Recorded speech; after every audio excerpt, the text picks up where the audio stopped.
Hi, today I want to talk about Starcraft Broodwar balance analysis. Starcraft Broodwar is a classical real-time strategy game known for its asymmetrical balance of three completely different races, Protoss, Terrain, and Zerg. Balance in this game is achieved not only through unit statistics but also through map designs and the evolving meta over the years. Since the game released in 1998, balance fine-tuning has been done through countless professional matches and community feedback, and since 2001, in-game parameters have remained virtually unchanged. As a result, World War is considered by many players to be Blizzard's most balanced game and one of the most balanced RTS games in the history. Interracial balance, power balance, and matchups between Protoss, Terrain, and Zerg, unit balance, strength, weakness, and interactions of each race's units, and map balance, the impact of different maps and strategies and races will constitute the main topics.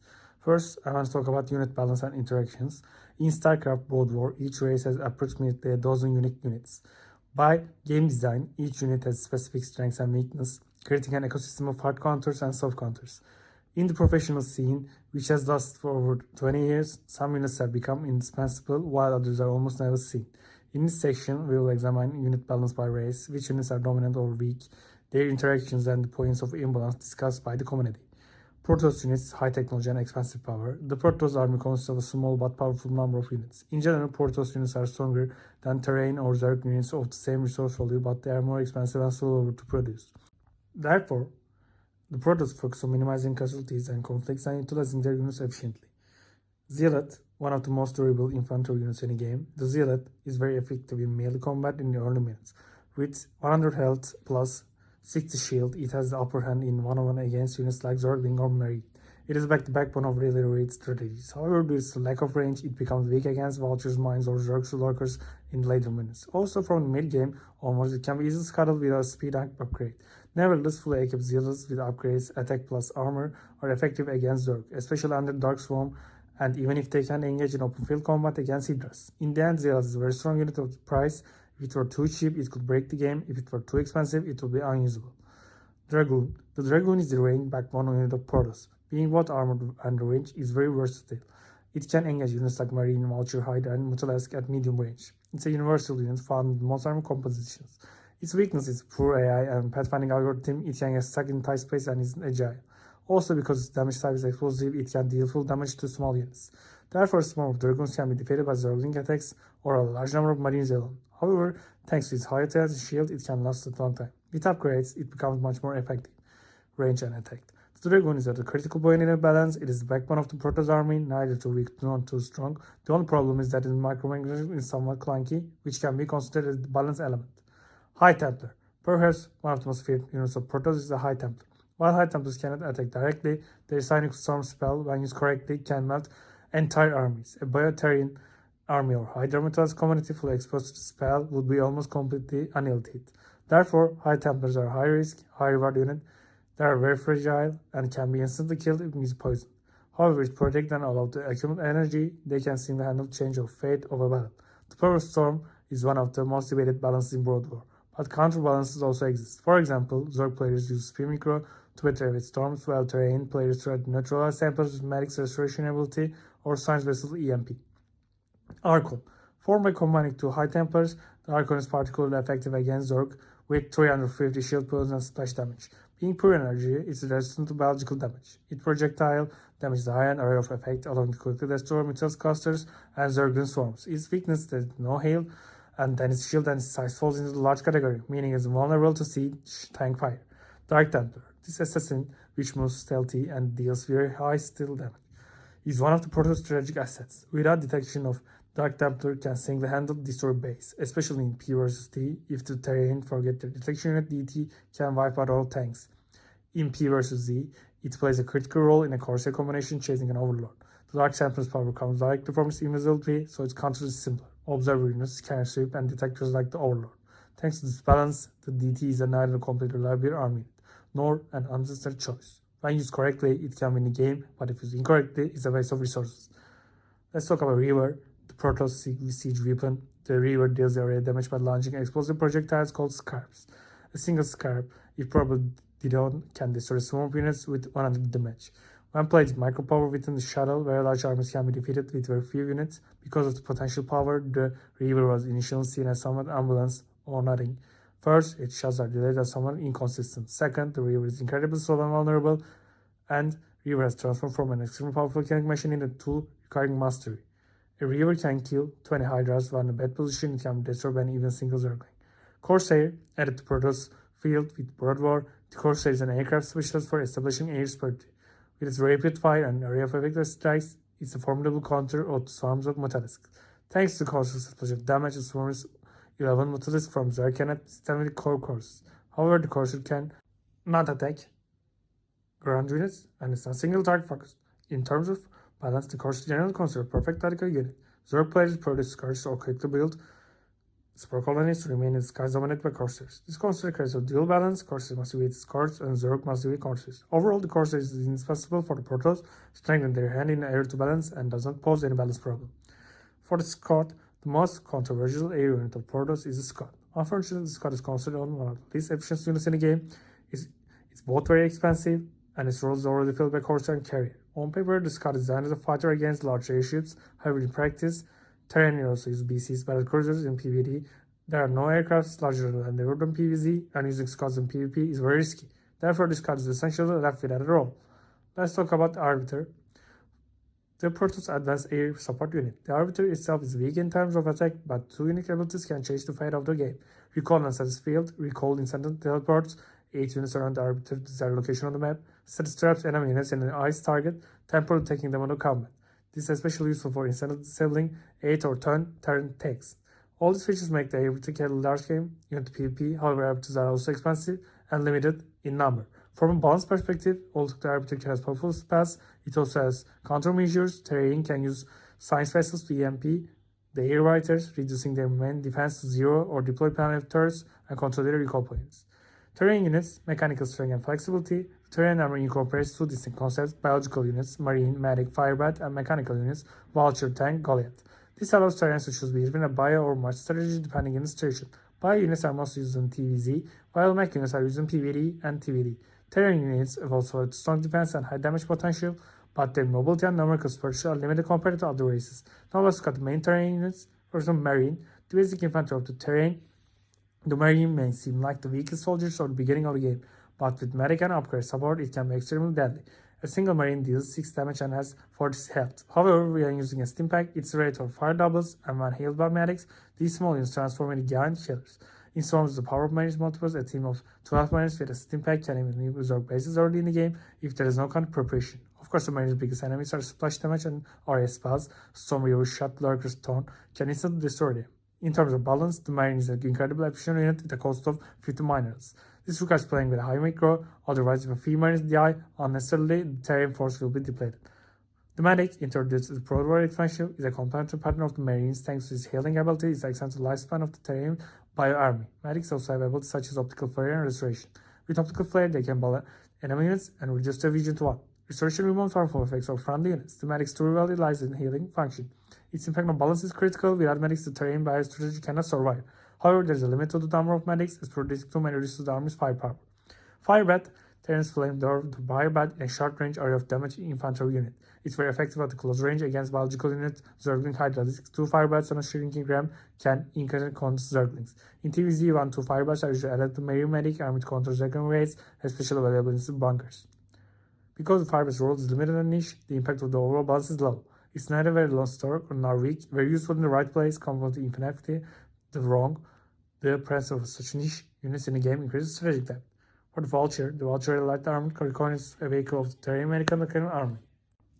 It is considered one of the most efficient units in the game. It costs only 75 minerals, moves incredibly fast, and most importantly can last 5 minutes. The Vulture's basic attack deals moderate damage to single target, and its armor repairs, making it break is direct combat. However, it can effectively distract melee units like zealots with hide and run tactics. It removes power count from its mines. Each vulture can lay trees by the mines. These mines are buried underground and are done toward approaching enemy unit, exploding and dealing 120 damage. Therefore, a misplaced mine can be wiped out large number of units of zealots in a single shot. The manifests are the backbone of the terrain map, controlling defensive mechanisms. A swarm of vultures can be a critical point on the map, hiding at the easy advance of Zerg or Protoss force of main buying of them. For Siege Tank, when you think of the terrain, the first unit that probably comes to mind is Siege Tank. This armored assault unit becomes the unit with the highest range and area damage in the game when in siege mode. Tank are with dials, 7 in damage splash on the target. This means the armies like Dragoons and Hydraulics are quickly annihilated by the tank, especially when a line of 6 or 8 tanks inform. No matter how large incoming army, it can be destroyed if it approaches from the wrong angle. Because tanks are so powerful, both Protoss and Zerg have to develop special tactics to deal with them. Protoss either flanks them uses Zealous bombs from shuttles to make the tanks hit themselves. Zerg try to neutralize tank fire by getting under Dark Swarm or use smoke screen tactics with Muda. The tank also has a minimum range handicap, meaning it cannot hit units getting close. This also creates a chance to neutralize it with melee units like Zergling Zealot. In terms of contributing to balance, the siege tank is never weak as Terran's independent stronghold. In fact, it's perhaps the unit that has received the most hate letters over the years. Goliath, Terran's air defense and support unit. The Goliath attacks on the ground with dual medium damage machine guns, while in the air is fire long range, SAM missiles, Hellfire missile packs, especially with the Cheering boosters upgrade in Broodwar. Its air attack range increases to 8, making it essential in combat like units Carrier and Guardian. Also, Goliath's Terran has flexibility against both air and ground threats when dropping troops to dropships. Goliath's weakness is the low micro-flexibility and effectiveness against small units, struggling zero. Therefore, Goliath should always be combined with tank or vulture. In terms of balance, Goliath is rarely criticized. Generally, players other than Terran don't object to Goliath's powerful attack, saying he has no other chance against the carries anyway. Goliath sometimes has problems with smart shots. For the Science Vessel, Terran's high-tech support unit, the Vessel, changes the course for the game and is detected rebel tank 2 critical hits, irradiated an EMP. The radius spell initiates radiation damage on a targeted organic unit. It deals 50 damage to all friendly and enemy organics around it. This spell uses destroy key Zerg units like Defilers and Mutalisks. A single radio kills the Defiler instantly, and if thrown a swarm with Mutalisk, 3 or 4 Mutalisks can be destroyed at once. Therefore, Zerg try to counter Vessel with Scourge or Plague, or soon daze them. Vessels are the spell, electromagnetic pulse, EMP, deplace the Protoss shields and energy pools, and also deplace the mana energy of mechanical units. This is Terran's own defense against units like Arbiters and High Templars. A well-cast EMP can cause 4 or 5 Templar can be unable to cast Storm, or literally 4 Arbiters count as mana depleted. For the balance, Ballistas are the strongest magic units in the game, but their numbers are limited and control play. Dropship. The dropship is an unarmed transfer ship, is the only vehicle that increases Terran mobility because Terran units are slow, sometimes dropping something like 4 Marines plus 2 tanks in the rear lanes can change the course of the game. Dropship is shut down, so there's a reliability issue. However, in Doom Drop tactics, when the entire army is unloaded on the enemy base by Overlord Jeeps, this is Terran's only option. Its impact on balance is neutral, it's only a strategic option. Red. Terran's light aircraft. The Red deals weak damage to ground targets, 8 damage but good damage to air targets.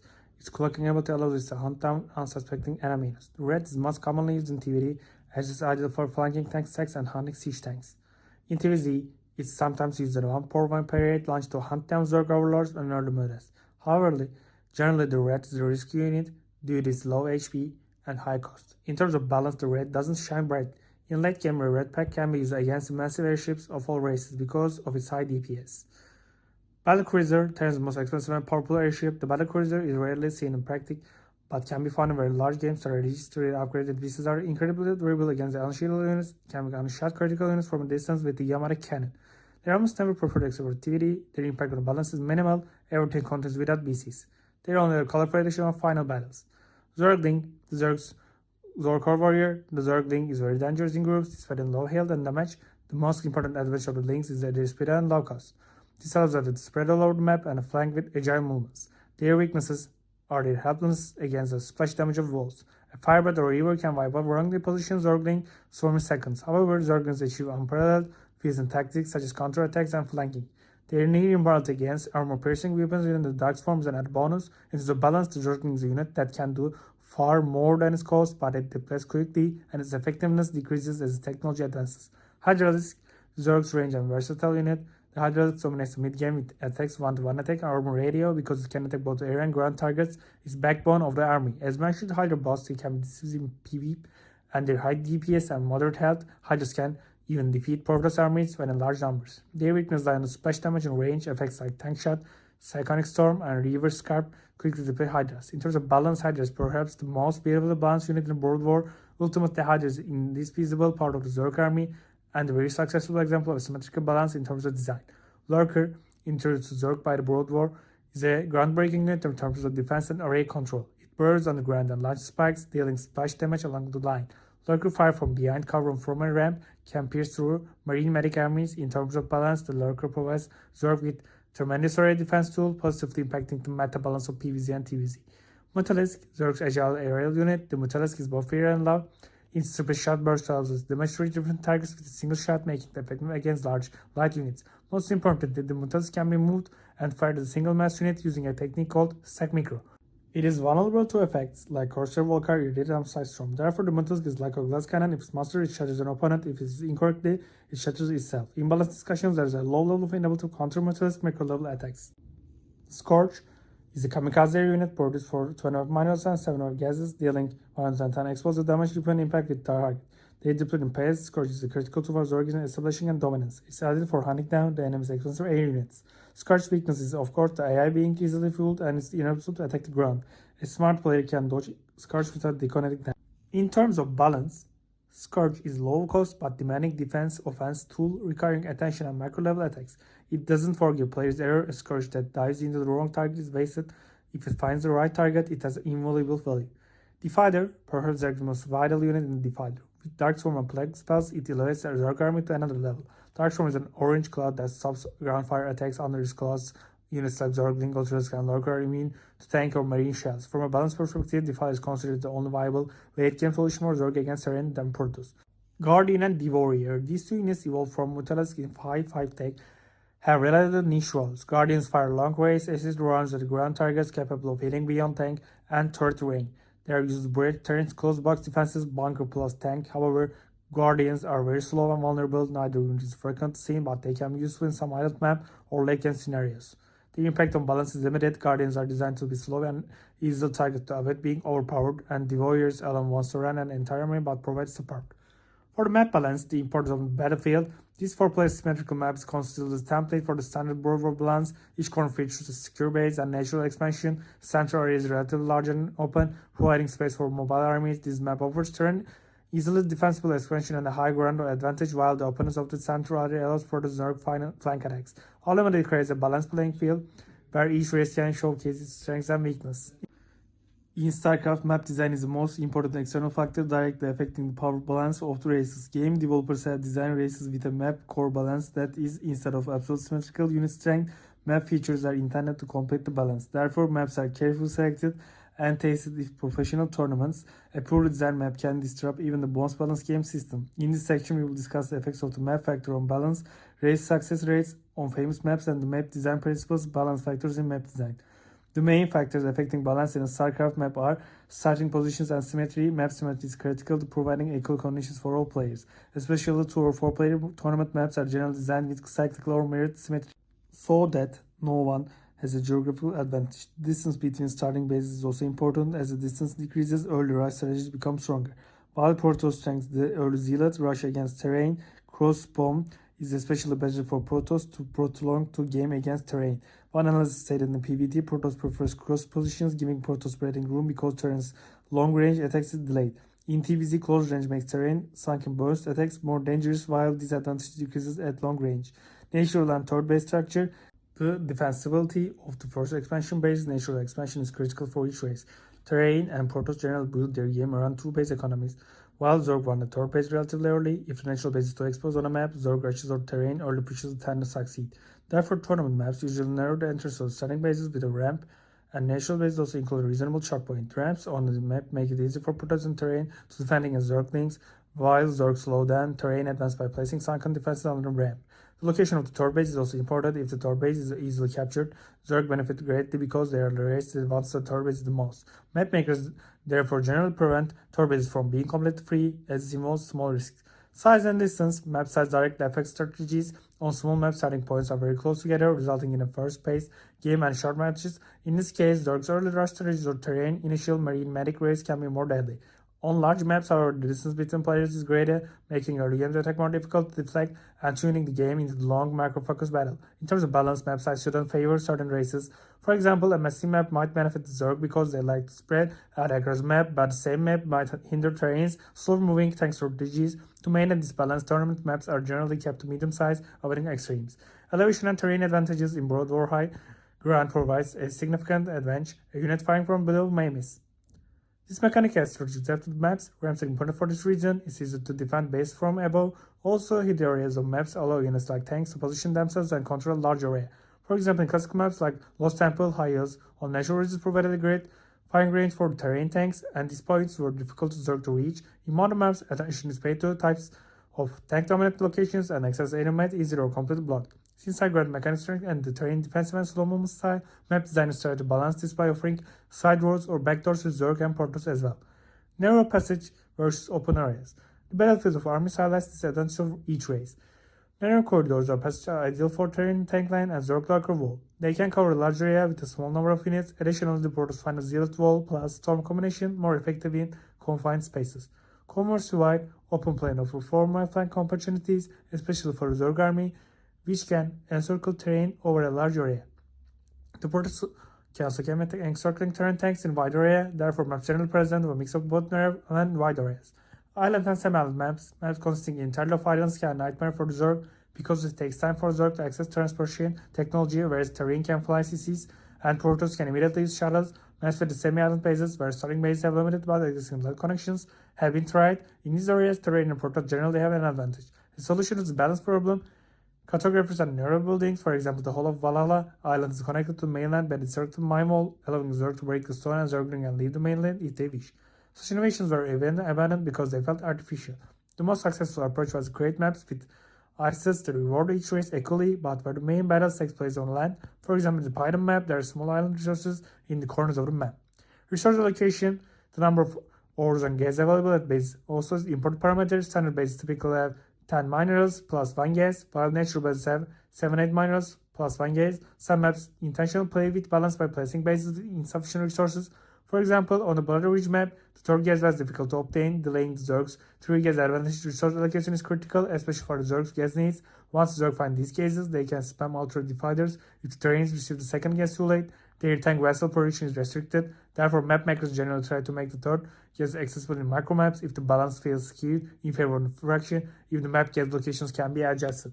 Let's talk racial balance single player, Protoss single player campaign. Protoss missions in the campaign typically involve challenging scenarios with a limited number of powerful heroes and units. The Protoss race's natural resilience gives the player an advantage in single player missions, as their shields can regenerate after a period of the race when damaged. This also for easy return to base recovery, especially when using hidden and run tactics against AI. However, Protoss usually starts a campaign with limited resources and technology, which can make producing expensive Protoss units difficult. Some campaign missions are particularly challenging for the Protoss. For example, towards the end of the Broodwar Protoss chapter, the player is forced to attack fully equipped with Zerg bases with limited Protoss forces, as highlighted in a player block. Fighting enemy Archon and arbitrary units with a limited unit set is quite difficult. Even if the player builds expensive carrier fields, they still have to contend with the enemy's intense scout protection and constant harassment.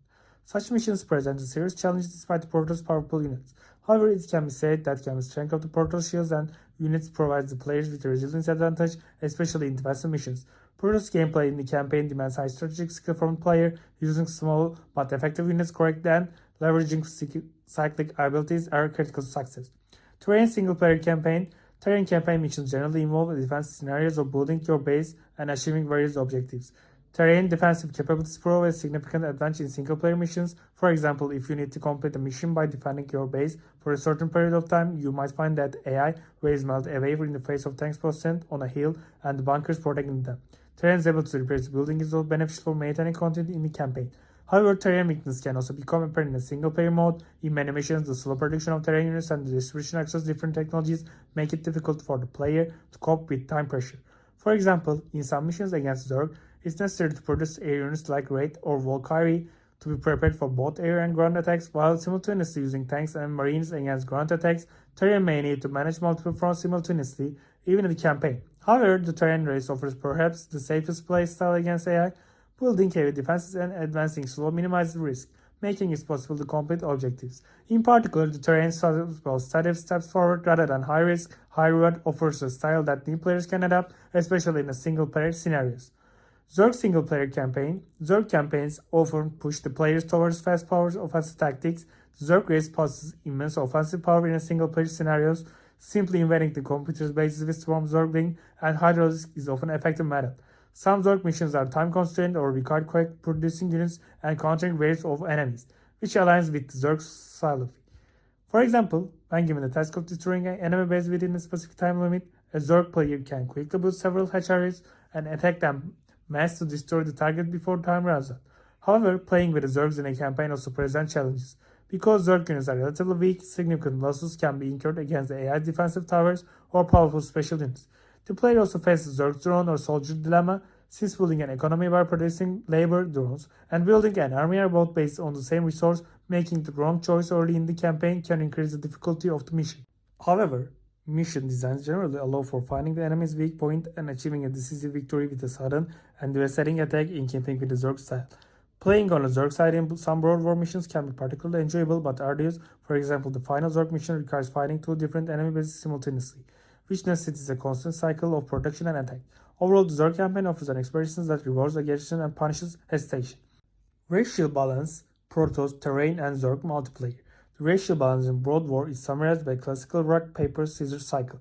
Terrain, bigger, Zerg, bigger, Protoss, bigger, terrain, meaning terrain generally outperforms Zerg, Zerg generally outperforms Protoss, and Protoss generally has an advantage over terrain. Of course, this generalization is not absolute. Skill level, strategy, and especially maps significantly affect the balance. Protoss versus terrain. Protoss versus terrain PvE matchups are one of the most balanced and strategically rich inner cults in Starcraft Broodwar. Protoss can take the initiative in the early game with zealot raids and proxy strategies, while terrain tries to gain the upper hand in the mid game with their tank and vulture, heavy army and strong tank pushes. As the match progresses into the late game, Protoss RPG supported mobile army can wear down Terra's mechanical army with spreading across the map and recall raids. Protoss vs Zerg matchups are historically known for a slight Zerg advantage. Zerg typically tests Protoss defenses with Zergling raids or high-risk attacks in the early game, while Protoss usually builds up defenses with Forge Fires expand and focus on technology. As the match progresses into the mid-game, Protoss Zealot, Dragoon, Templar-focused army has the potential to seize map control, a phase often considered Protoss' strongest. However, as the game moves into the late game, Zerg's transition to high technology, defiles like from spell, and alternating army increases the likelihood of regaining map dominance. Terrain vs Zerg matchup is one of the most iconic and dynamic encounters in Starcraft Broodwar. Terrain exerts significant pressure on Zerg early and especially in the mid-game. It is a Magic Marine plus Science Vessel combination, while Zerg attempts to gain an early advantage with Zergling raids or metal harassment. However, once Zerg reaches defile technology after late minutes, Darkstorm and Plague spells neutralize Terrain's bio-army. Campaign missions, balance and difficulty differences between races I want to talk about. Starcraft and Broodwar single-player campaign modules tells the story of three races through recreational missions, aiming to teach players the playstyle of each race. The design of these missions aims to be both educational and challenging. In this section, we will examine the difficult balance of the campaign missions, the unique challenges of each race's campaign, and the differences in gameplay. In the early missions of the terrain campaign, the player is only given marines and simple structures, the difficulty is kept low. In later missions, units such as Firebat, Medic, and Siege Tank are gradually introduced, and the missions include scenarios that encourage their use. In the Protoss campaign, while there are small-scale clashes with Zealot Dragoon in the early chapters towards the end, large-scale battles requiring the effective use of units such as Arbiter and Carrier are seen. This gradual introduction is necessary for the learning curve, and the balance adjusts accordingly. Initial missions are initially easier because the player doesn't yet fully know the race. Subsequent missions gradually becomes more difficult, demanding that the player apply previous lessons. Balancing mission difficulty. The difficulty balance of campaign missions can exhibit a fluctuation structure. Typically, each race story includes one or two breeding space missions. These are relatively easy or fun scenarios. Decay missions that follow can be quite difficult. This balance is designed to keep their players engaged. There will be missions where they feel strong and other where they hit a wall. The terrain section of the original Starcraft is considered balanced in terms of difficulty. A moderate player can complete the entire terrain section without the practice. Terrain campaigns. Terrain missions generally involve the player establishing a base, defending and counting attack to achieve the mission objective. Because terrains are good at defense, scenarios are used where the player tries to hold out for a long time in a mission. Perhaps the most challenging moments of terrains of campaigns are the sections requiring active attack because the player is used to playing defensively. For the Zerg campaigns, Zerg missions are the most aggressive and dominant in character design. When playing a Zerg, the player must mostly be aggressive. Some missions will constantly give conditions such as rescue, train this many units before the time runs out. This is suited to Zerg rapid protection mechanism. One of the most challenging aspects of the Zerg campaign is stopping relentless enemy attacks under technological constraints in some missions. Balance in the Zerg campaign is enhanced by always directing the prize towards offense. For Protoss campaigns, Protoss missions range from operations with heroic units and small elite squads for full-fledged large battles. Due to expensive and powerful units of the Protoss campaign, designers often create scenarios that give the players a small number of valuable units and require them to protect them. Let's talk about the conclusion part. Starcraft Broodwar has demonstrated its unique balance in the history of real-time strategy. Struggle between the Protoss, terrain, and Zerg has shifted and repeatedly over more than 20 years, influenced by map changes, player discoveries, and meta shifts, but the overall balance has always remained at the point where all races can compete. As we examined in the analysis, race balance, each matchup has its own unique dynamics, in Protoss versus terrain matches, early Protoss pressure, mid-game terrain strength, and late-game Protoss move constantly shift the balance. In Protoss versus Zerg, the Zerg are strong in early and large stages, while the Protoss take the initiative in the mid-game. In terrain versus Zerg, terrain's mid-game dominance is balanced by Zerg defenses. While there are small statistical advantages, these are manageable depending on map and skill level. Even at the highest level, we are at that point of balance where all three races can win championships. For the unit balance, Broodwar's unit design offers each race its own unique and powerful tools, while also allowing for counters from the opposite side. For example, terrain tanks provide immense power but can be neutralized by Zerg deflection, Dark Swarm, Protoss PCI Storm operates Crafts, but terrain EMP can render tempers useless. Zerg Metaliska hordes wreak havoc, but Protoss Corsair fleet can stop them. While a few minutes remain unused, the commodity generally appreciates the unit balance provides unique niche roles, adding value to the game. Map balance, the maps are like fourth balancing element of the game. A well-designed map can give a race struggling on paper a much needed boost. And the historical meta strategies throughout the game's history, certain race strategies have dominated, but opponents have quickly responded, creating an imbalance. This cycle demonstrates Broodwar's dynamism and the concept of high-level true balance. Ultimately, the balance is dynamic, not static. In the final analysis, cycle Broodwar's balance is designed marvel and ongoing community success. The game's developers have balanced three asymmetrical races with incredible skill. Players, map designers, and commentators have kept their balance alive over the years.